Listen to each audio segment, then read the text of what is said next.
I'm Yuri. I'm Jacob. And we're going for a drive.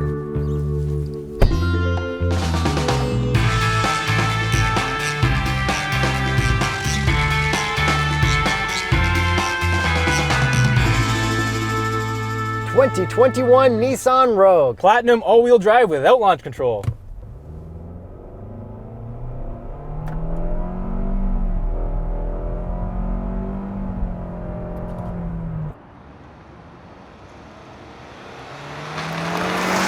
It's all right. Yeah, I got some weird vibrations, but horsepower and torque. 181 horsepower, 181 pound-feet of torque from a 2.5-liter four-cylinder. Okay, and this is the newly redesigned Rogue. Yes, it's all new. It's not just a refresh. And before we keep going, maybe consider subscribing, because if you don't, I'm going to keep this camera out of focus for the whole video. Please subscribe.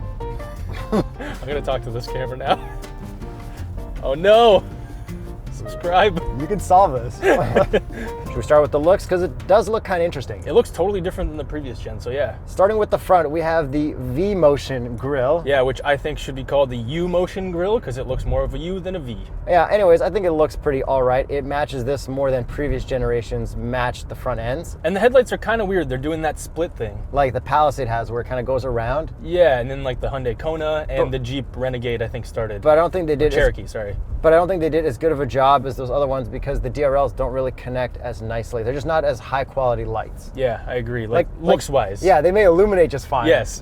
Anything else with the front end, or is that kind of it? It's kind of simple. Yeah, it's pretty simple, but overall pretty good looking. So now if we move over to the side, the body lines are still pretty soft. Yeah, but it's definitely got an overall more rugged and larger appearance from the outside now. It definitely looks more modern than the last gen. Yeah, way more. Then how about these wheels? Do you like them? They're all right. It's nice that you get these big ones on this big old Platinum. And then what would be the Continental recommended tire for the Rogue? The Cross Contact LX25 and the Viking Contact 7 for winter. And looking into my rearview mirror, we have some nice big shoulders and or hips, whatever you want to call that body line. Yeah, pretty sharp. It does look pretty good, but the overall appearance of this I think looks a lot better in the champagne color as opposed to this color. Yeah, and this red is actually one of the colors that you don't get the two-tone roof. Yeah, the two-tone roof stuff looks better, but then they also have like the flat gray for this year, which is kind of like old news. Yeah, very old news. They need to bring back flat burnt orange. Yes. And looking at the back, the first thing I noticed is the taillights. They're kind of like the V shape. They look pretty decent. But the LEDs in there aren't cool looking or anything. No, they could be sharpened up and brighter. Like all the lights could be way better looks-wise, but they're just not in this. And the rest of the back end is pretty just plain. There's really not much crazy stuff going on there. No, but we do have kick to open, which is nice. All right,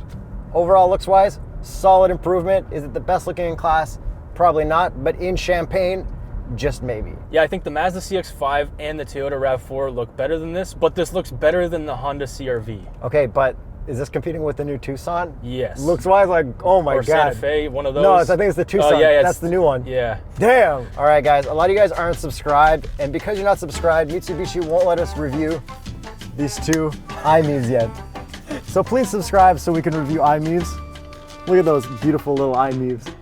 So then moving on to the interior before you drive and talk about the handling, the CVT, and the weird vibrations we've been feeling. We've got an updated gauge cluster, which is very smooth, very high res, no issues at all. I can't believe how non-laggy this is. I am so impressed, Nissan, because I have complained so many times in every Nissan because of the gauge lag, and this has none of it. And there's another layout you can do, which puts the tach and the speedo on the sides in a really cool 3D pattern. Overall, did a great job. The only thing I don't like is there's no way to have the speedo that I found directly in the middle. No, it's just to the right, which doesn't bother me at all. Kind of bothers me. And then we got a nice head-up display. It's very easy to read, but it's also very bright, even in the least bright setting. Yeah, it is. So then how about our infotainment? Also substantially improved in the way it looks and the way it functions because, again, there's pretty much no lag. Okay, volume knob, tuning knob, they both work great. We've got hard buttons all along the bottom for all the important stuff we need.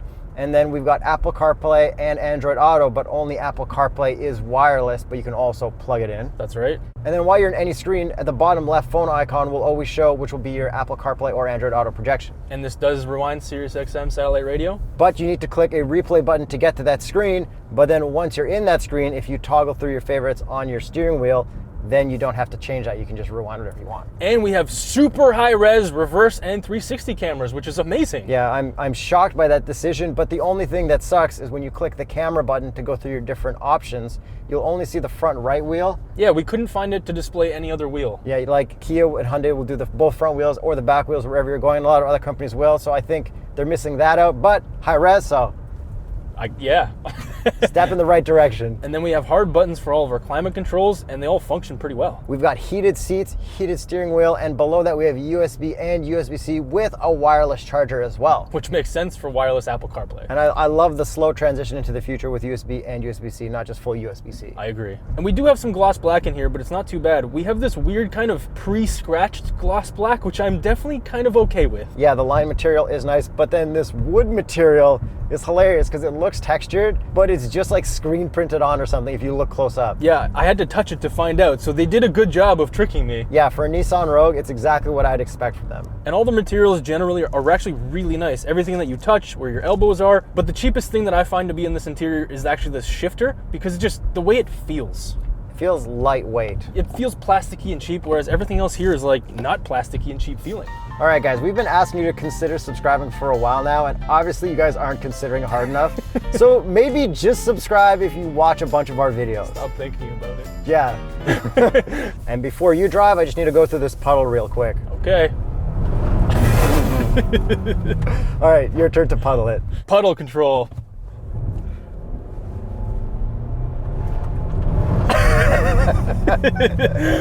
Okay, so this can obviously handle a puddle because new for this year is off-road mode, so I definitely sent it in off-road mode. We also have snow mode, auto, eco, and sport, and I find just leaving it in auto is just fine, unless you're sending it through puddles for some reason. And this one's all-wheel drive, but you can also buy one in front-wheel drive. And I was complaining about some weird vibrations earlier. Can you hit those vibrations for me? Sure will, Yuri. Feels like it's something to do with like the mounts or something, because this is a CVT, it's Xtronic, and the way that it like comes on, I just feel the vibrations through the steering wheel and through the car in general. See, I couldn't really feel it here, but when driving and holding the wheel, you can feel it more. Yeah, but you can hear it from the passenger seat. Other than that, the suspension's actually pretty damn comfortable. Like, sending it through those puddles going pretty fast was no problem. Yeah, but that vibration is only sometimes and like when you're really on it. Yeah, that there. Weird. Weird. I don't know how to feel about that. Hey, editor, keep that in the video. We should probably do a proper launch that isn't into a puddle. Okay, let's do a full.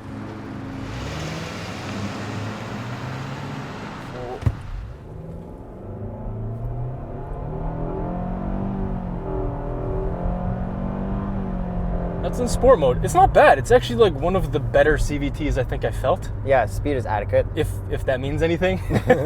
And other than that minor vibration, the way it drives is actually fantastic. Like, this feels like a great car to drive. Yeah, it feels good. There's nothing weird about it at all. No, like the steering is totally normal. Like, none of that weirdness from other Nissans that I remember is here, which is really good. This also has Pro Pilot Assist, which is radar, cruise, and lane keep, but I think this has the newer one that lets you do a little bit more if you have the navigation set to where you're going. Like, it'll know that you're going on an on-ramp or whatever and slow down for that. And ours does have the navigation assisted one, so when you do come to a stop, it lets you sit there for 30 seconds, whereas if you don't have the navigation assisted one, then it's only 3 seconds, and then you have to control the car. Then it lets off the brake like the Sentra we had did. In adaptive cruise, which was very, very disappointing. Yeah, but this has the good one. And then on the highway, it does keep you in your lanes centered very well. My only complaint is it doesn't pick up the lanes as quickly as I'd like it to, as quickly as other competitors do. Yeah, but once it picks them up, it's pretty damn good, actually. Yeah, it's good. So let's move back inside and talk about these NASA-inspired zero-gravity seats. They are so comfortable. Nissan has one of the most comfortable seats in the business, and I love sitting in Nissans. And on top of that, these have the semi-aniline quilted leather, and I love it. The fact that you can get these in this car is amazing. Yeah, it's nice to have quilted seats in a Rogue, but what I don't like is that there's no lumbar controls for the passenger.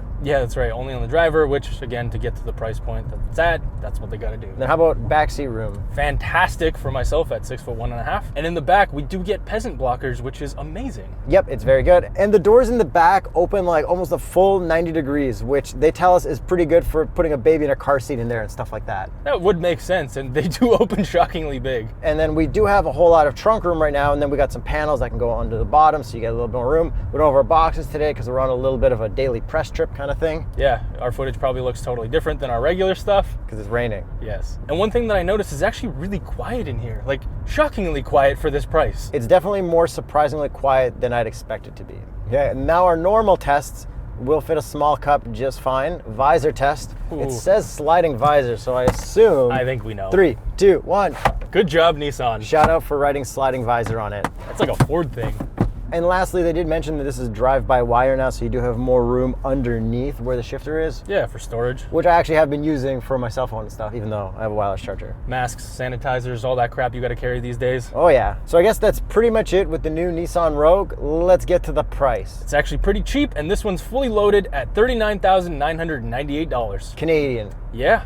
I feel like you're getting a good amount of modern car tech that's really up to standard in this. See, and my problem always with Nissan was that they just always tried to check boxes. It's like, yeah, you do have a 360 camera, but the quality sucks. Yeah, you do have this feature, but the way it works sucks. This one, everything worked quite well. Yeah, but my only real complaint is that you actually have to click the button on the handle to unlock the door instead of just putting your hand in and having it unlock on its own. Yes, it would be slightly more luxurious, I agree, if you could just touch the handle. And then if they really upgraded their headlight DRL game and taillight game, I think then it would be like a no-brainer. Yeah, spend your money there, Nissan. So let us know what you think of the new 2021 Nissan Rogue. Is it better than the RAV4, the CR-V, and the CX-5? Let us know and watch some of those other SUV reviews right here in this playlist. People love SUV reviews. You guys keep buying them.